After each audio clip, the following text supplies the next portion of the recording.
loves. I haven't done a live in here for ages. I'm hoping I'm going to get to share it. How are we all doing? I want to share you. How can I share you? Usually get an option.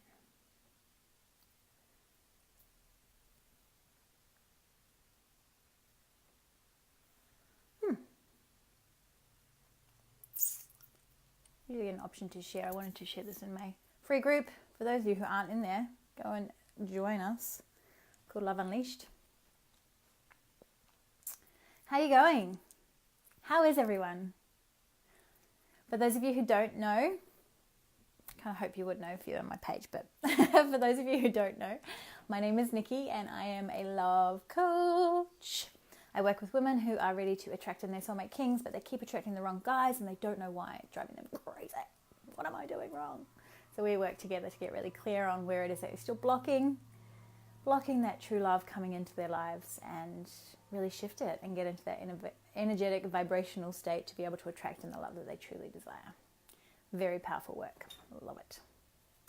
So I wanted to jump on today and share with you all a little bit around how to trust again after you've been hurt. I get asked about this so much and was definitely a personal journey for me as well, of really learning how to trust after being cheated on by my first love. So the first guy I ever fell in love with, I was 16 at the time, I think. And he was cheating on me pretty much the whole time we were together. But you know what it's like when you're 16 and you're like, oh my God, this guy is amazing. I'm going to spend the rest of my life with this man. He's just divine. All those, delusional grandeur ideas. And turned out that he wasn't actually overly committed to me and not really that much of a quality human being. So what I learned from that is what I want to share with you, and how to actually move through that stuff to be able to get to a point where you can trust again. You can really trust someone again. I just really want to share this. It's really annoying me. I don't know how. Does anyone know how?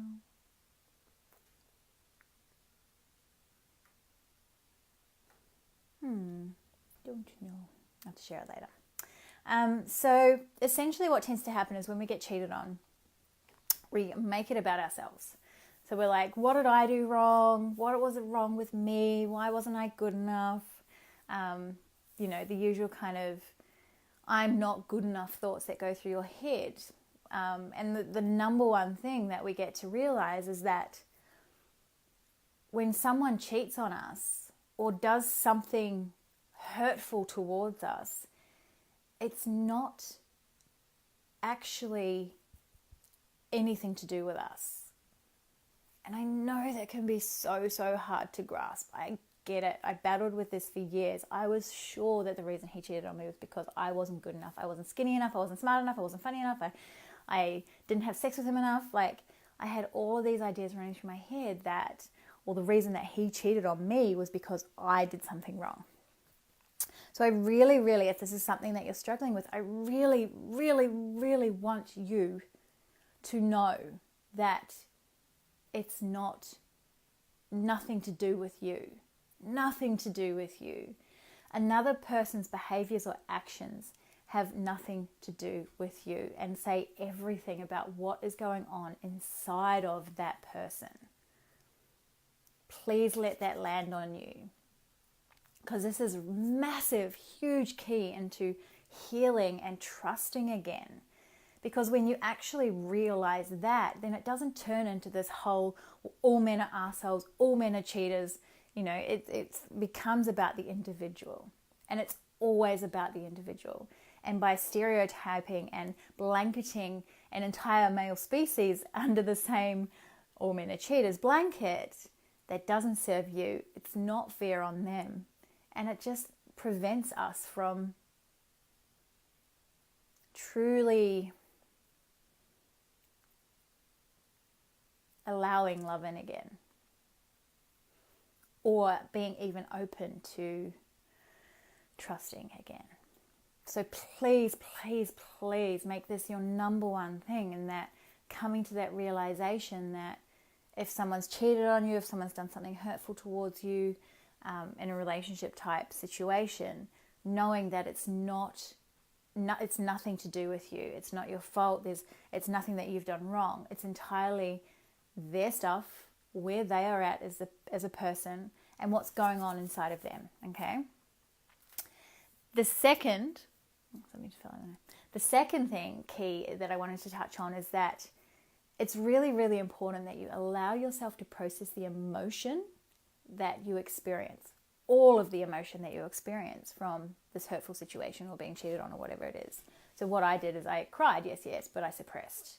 I didn't really truly go to the depths of my pain and really feel and allow myself to process what had happened. I just kind of shut down and was like, well, that's it. All men are assholes. I did the exact thing that I'm telling you not to do. All men are assholes. All men are cheaters. I'm going to put these walls up.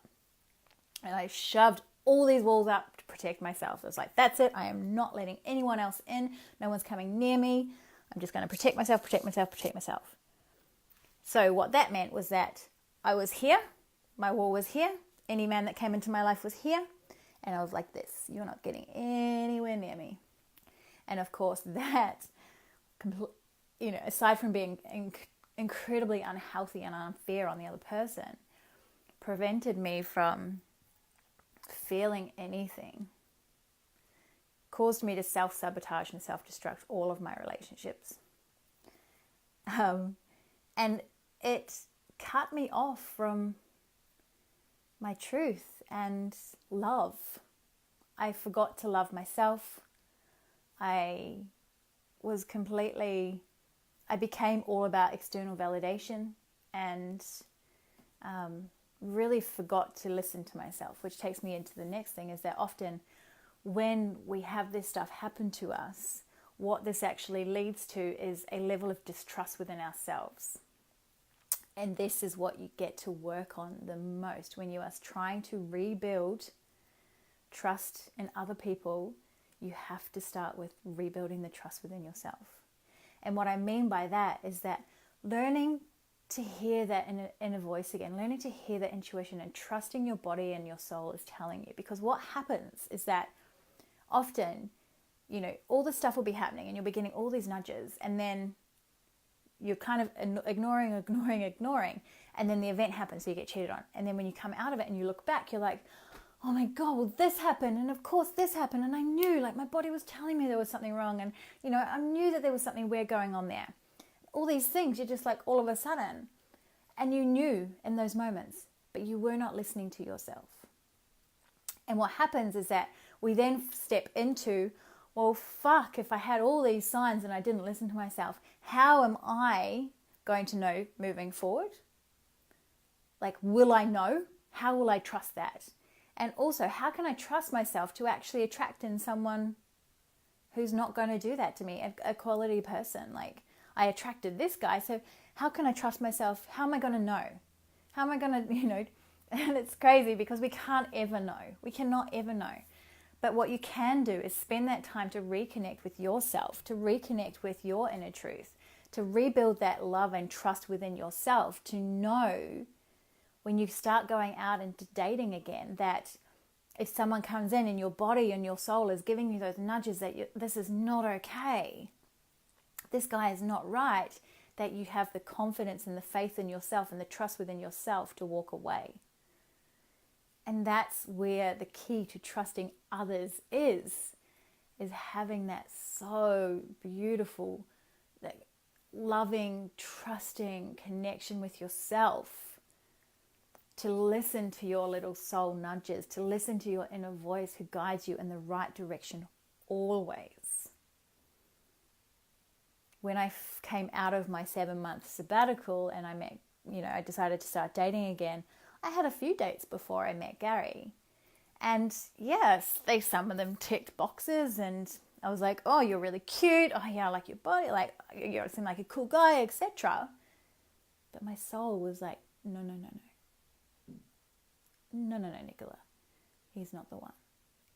And I trusted that each time. There was 3, and then I met Gary. And the moment I met Gary, my soul was like, yes. And I remember the thoughts were just like, oh, fuck, here we go. This is awesome. So, number 1, realizing and coming to that beautiful realization and that beautiful space that whatever has happened, whatever the hurt is, the cheating, whatever it is nothing to do with you. And allowing yourself to truly believe that and feel that. The second thing is, what was the second thing? Knowing it's not about you. I've forgotten. Whatever the second thing was, and the third thing was trusting yourself. Well, it's in there anyway. So just connecting back to self, building that trust within yourself again. That's right, processing. So knowing it's nothing to do with you, ensuring that you process that experience completely, not half, not suppressing, no nothing, just allow everything to flow through you, and then start rebuilding that trusting relationship with yourself so that you can really connect with yourself to know when your body is telling you that something is not right, and trusting and having the confidence to stick with that. Really powerful, really, really important. And when you start kind of doing that, it's a game changer, because it carries through into every area of your life. You can really start tapping into that inner voice and inner guidance. So this is stuff we actually really dive deep into in my 6-week program. Self-forgiveness, self-connection, really, learning to trust yourself.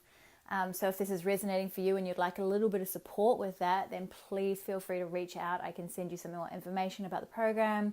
The next round kicks off on the 5th of November. I'd love to support you in any way I can. It's incredible and life-changing work. So yes, my love. So if you have any questions, if you're catching the replay, #replay below so I know who gets to see this message. And if you do have any questions around this, then please don't hesitate to pop them in the comment section below. I'll pop a link in the comments as well in the comments below, I'll drop a link to more information about the program as well. All right, my loves, I hope you're having a beautiful day, and I will see you soon. Bye.